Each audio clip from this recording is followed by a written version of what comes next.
we're here for you. Check back every week and stay tuned. And welcome back, you Vita boys and gals. In the world of mobile gaming, there are three systems that are battling it out to own the market. The new Nintendo 3DS XL, PlayStation Vita 2000, and Nvidia Shield Portable. These three systems currently own the market and are each amazing in their own right and with their own audiences. The question remaining? Well, that's which system is the best, or at least the best for you. It's time for what should have been done a long time ago. It's time to put these three mobile gaming powerhouses head to head and see which one rules the market and our hearts. Let's start by evaluating the system itself.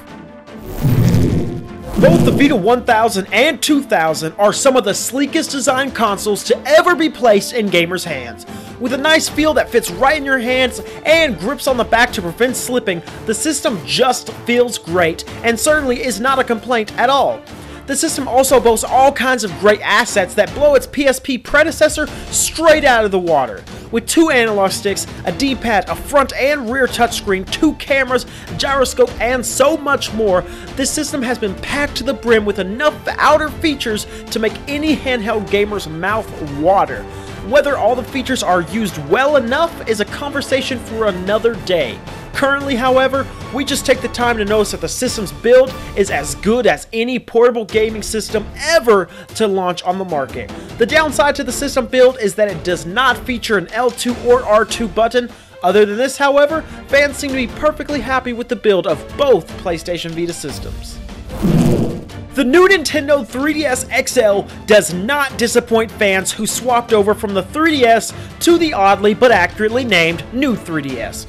The system is sleek and familiar to fans. For newcomers, however, the system can be a slightly bit boxy, but nothing a little time and experience will not fix. The system boasts the original analog stick and D-pad, of course, but with the new changes to the build come along some great new features as well. The new 3DS features include a new C-stick to control gameplay camera angles and helps the system to get onto the same page as the Vita and Shield by adding what simply stated is a second analog stick. The system also now boasts the new ZL and ZR buttons, which the PS Vita desperately lacks. Finally, the system now allows for amiibo support, has 3D functionality, and allows for face tracking. With the new added features to the system, the new 3DS opens up a world of possibilities for developers and gamers alike. The only downside? The 3DS, well, it wouldn't have hurt just to add another analog stick rather than putting in the C-stick. Other than this small issue, Nintendo seems to be right on the mark with the new additions to the system.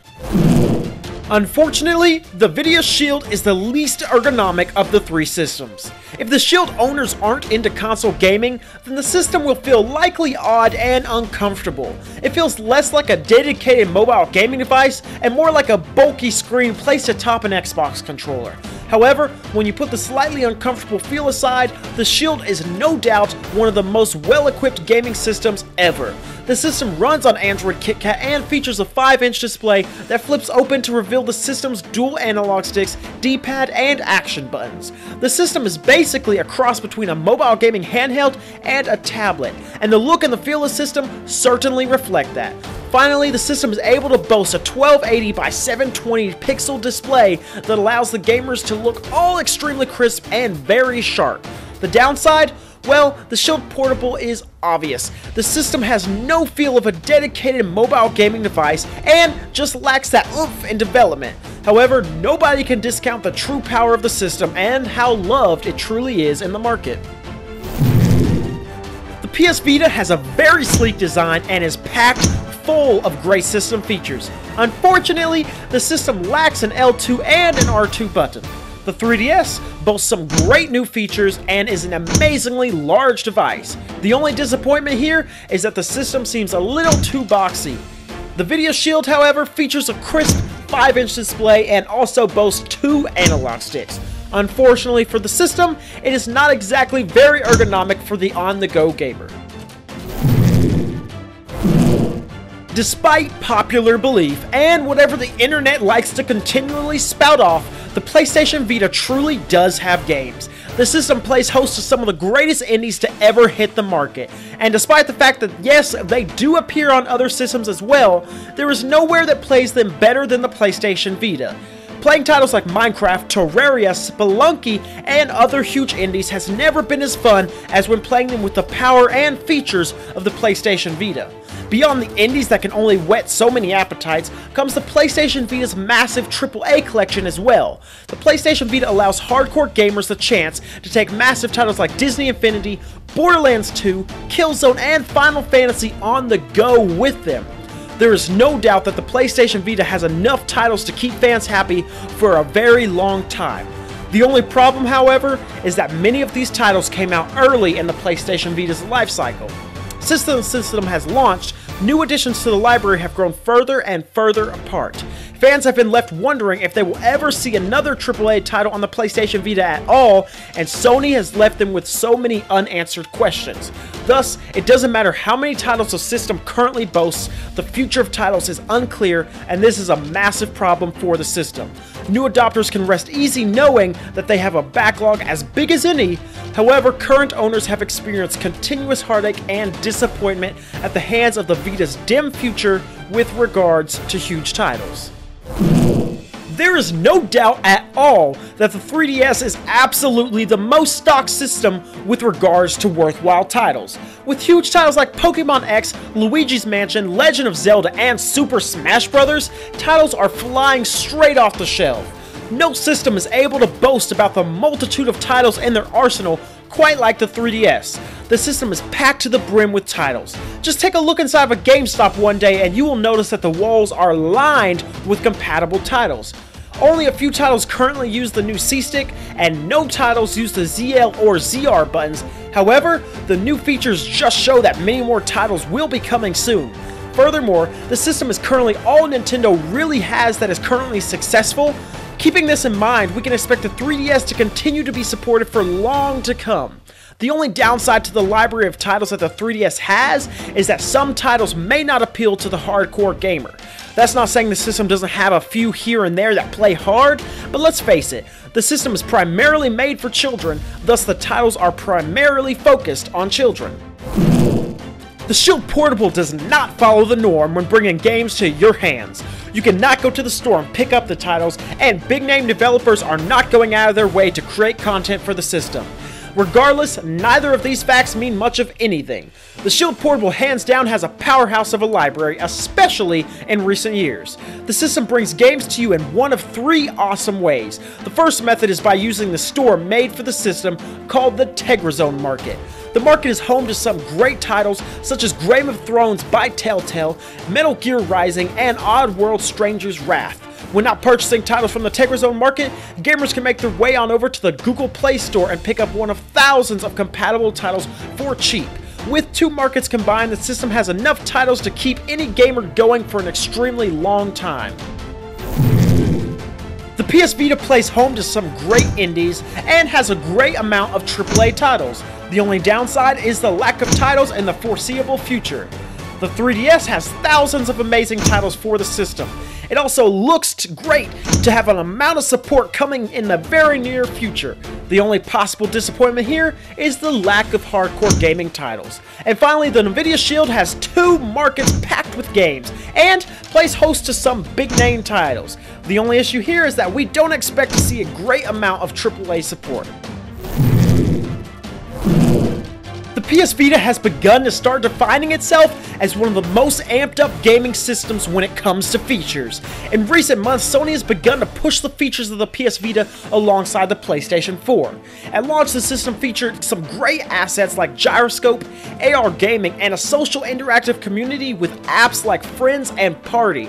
Recently, with the launch of the PS4, the PS Vita has been upgraded tremendously. The biggest feature added is now the ability to play PlayStation 4 titles remotely onto your PlayStation Vita system.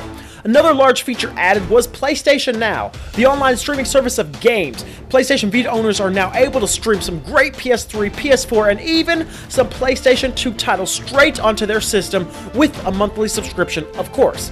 These features are unheard of on the gaming market and truly set the PlayStation Vita apart. However, the PlayStation Vita is lacking some key features that keep it from being a standout device. The primary feature lacking from the system is the ability not to have to use proprietary memory cards. The PlayStation Vita system forces users to buy overly priced Sony memory cards that at the end of the day don't even offer enough storage to allow gamers to keep titles on their systems. Most users are forced to carry multiple memory cards and swap them as needed.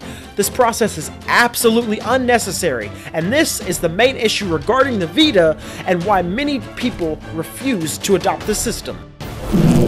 The new 3DS has added so many great new features that even gamers who just picked up a 3DS should just go back to the store and buy the new 3DS as well. The system allows gamers to interact with their system in ways never before seen. Firstly, the new amiibo support allows gamers to take their beloved amiibos and put them right into their games. Some see this as a ploy for money, others see it as a fun feature. Regardless of how you view amiibos, the feature is awesome to see on the new 3DS. The new 3DS also adds in the ability to take 3D photos and videos, and the cameras even implement face tracking for smoother 3D. Finally, the new use of AR cards puts to use what the Vita started. For many, AR is a beloved way to game, and seeing it on the 3DS is a breath of fresh air for them. There doesn't seem to be too many features missing from the 3DS at all. The Nvidia Shield doesn't boast a massive amount of features or blow us away by any form of the word. The system's biggest feature is the ability to stream PC games straight to your device. This feature works almost flawlessly at times, and then at times it runs like a 90-year-old man at a 10K. The only big downside of the streaming is that the user's computer must have a very high video card, meaning adopting the system might cost you a pretty penny. The system allows users just to go pick up any old SD card, and the fact that it runs Android is always an upside. Finally, the system does feature gyroscope and GPS, which makes for some really fun racing games. The system could use some more features, but it doesn't disappoint, assuming gamers have the necessary equipment. The PS Vita features the awesome ability to stream PS4 games straight to your system. Also with PS Now, fans can use a massive backlog of PlayStation classics on their system. Sadly, the PS Vita system forces users to buy their proprietary memory cards. The 3DS XL now boasts amiibo support and AR gameplay. The only downside we see is the potential of a money ploy with amiibo support. But hey, if people are willing to buy, and the Nvidia Shield lets gamers stream PC straight to their system. It also runs on Android, which is a plus. Unfortunately, the system lacks the big features that many people want. As always, announcing a winner is not what we will do here. You have been presented with everything you need to know about the big boys of the mobile gaming market. Now is the time for you to decide which system you feel is the best. Let us know what your favorite handheld system is in the comments below. Are you going to keep what you have, get a new one, or what one are you going to pick up? Finally, make sure to subscribe to the Vita Boys to be entered in a weekly game giveaway and to keep up with all mobile gaming. Until next time, Vita Boys out. Finally guys, before we get on out of here, we have an awesome new service to show you guys. It's a video game trading site where gamers get together, chat it up, and buy, trade, or sell all kinds of gaming products and gear safely. Go over to tradeaze.com and use the code VitaBoys to get your initial fee waived completely. Yeah, we're the Vita Boys here for you. Check back every week and stay tuned. Like, comment, subscribe today to be notified. Stay up to date. We are covering everything PS Vita. Weekly game giveaways, come see us. Gameplays, unboxing, reviews, and more. With a lot coming and more in store. We're the Vita Boys and we're here for you. Check back every week and stay tuned.